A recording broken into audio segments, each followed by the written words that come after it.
Iran যুদ্ধের শেষ পরিণতি কি হবে এটা বলার জন্য আপনাকে অ্যাস্ট্রোলজার হওয়া লাগবে না, আপনাকে মুনি ঋষি হওয়া লাগবে না।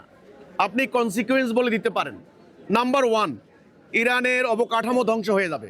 নাম্বার টু, এটার প্রভাবে মধ্যপ্রাচ্যের যে তেল নির্ভর অর্থনীতি এটা মারাত্মক ধ্বংস, এবং কি সৌদি আরব কেন্দ্রিক যে সুন্নি ব্লক, এতদিন সৌদি আরবকে ভর করে আমেরিকা যে সুন্নি পলিটিক্স করে এসেছে, পলিটিক্স কিন্তু ধ্বংস হয়ে যেতে পারে। এটা হলো এক নম্বর কথা।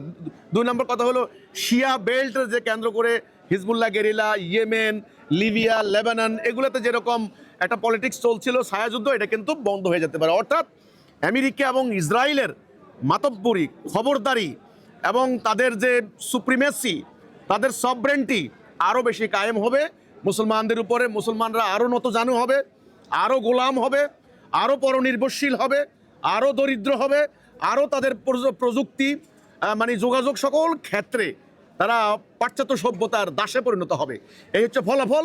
এটা বোঝার জন্য বড় কোনো বিদ্যা বুদ্ধি লাগে না। মুসলমানদের ধ্বংস, আমাদের ক্ষতি সবচেয়ে বেশি। আপনি দেখেন আমেরিকার প্রশাসনের একজন কর্মকর্তা বলেছে, শিয়া সুন্নি আমাদের কাছে ফ্যাক্টর না, সবাই মুসলিম, ইসলাম আমাদের শত্রু।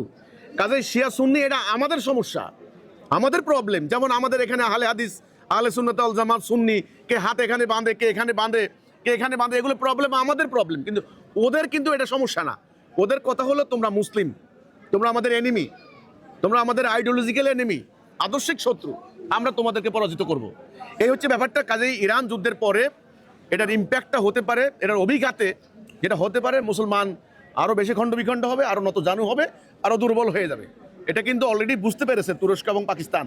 তারা তড়িঘড়ি করে বসে কিন্তু লাভ নেই, যথেষ্ট দেরি হয়ে গিয়েছে নিজেরা এই মারামারি করে করে। কাজে এটার ফল কিন্তু ভয়াবহ। আপনারা আগামীতেই সেটা বুঝতে পারবেন।